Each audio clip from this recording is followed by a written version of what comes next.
నీకోసం చూడు, ఈ వర్షంలో కూడా మేము ఎందుకు బురద తగిలించుకుంటే ఎందుకు వచ్చామంటే నీ ఇంటి ముందర ఏదో నువ్వు డబ్బులు ఇస్తావని మేము తీసుకోవడానికి రాలేదు. నీ ఒక్క రూపాయి కూడా అడగం మేము. ఎందుకంటే ఆ పరమందు దాన్ని ప్రేమించాడు.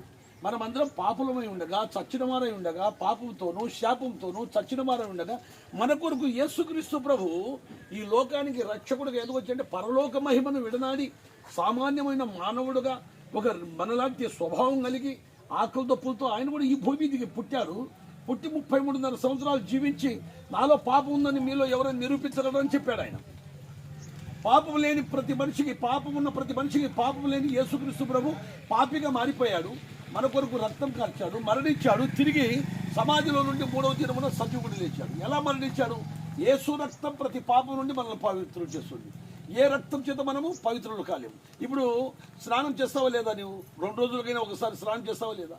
మురికిపోవాలని, పాపం అనే మురికిపోవాలంటే ఏ నీళ్లతో కడుక్కుంటే రాదు. ఏ ఎడ్ల రక్తం, గొడ్ల రక్తంతో నీకు పరిశుద్ధం కాలేవు. కానీ ఒక రక్తం కావాలి, అది పరిశుద్ధమైన రక్తం, అది యేసుక్రీస్తు రక్తం. అందుకే మన కొరకు 39 కొడాల దెబ్బ చేత తన శరీరం చీల్చబడింది, మన శరీరం చేసిన పాపం వల్ల. ఏ పెద్దమ్మా నీ పేరు అమ్మా, నీ పేరు సత్యమా. మన తలంపులు చేసిన పాపం వల్ల ఆయన శిరస్సు మీద ముళ్ళ కిరీటం ధరించబడింది. మన కాలు చేతులు చేసిన పాపం వల్ల ఆయన కాలు చేతుల్లో మేకులు కొట్టబడ్డాయి. ఇలాగా యేసుక్రీస్తు ప్రభు రక్తమంతా కార్చి మరణించి సమాధిలో ఉండి ఆయన సజీవుడిగా తెచ్చాడు. అందుకే సజీవుడు యేసుక్రీస్తు ప్రభు పాపినైనా నన్ను క్షమించు. ఏమనాలి చెప్పమ్మా? అమ్మా ఇట్లా తిరుగు తల్లి, ఒక 2 మాట. ఎక్కడ పోతున్నావు? రాలేదు చెప్తే కదా ముందరిని. నీవు ఇచ్చే ₹2 మాకు వద్దు, కానీ అది నీవే కాఫీ పొడి తీసుకుని వచ్చి మంచి కాఫీ తాగు, పొద్దున ఫ్రెష్ అవుతావు.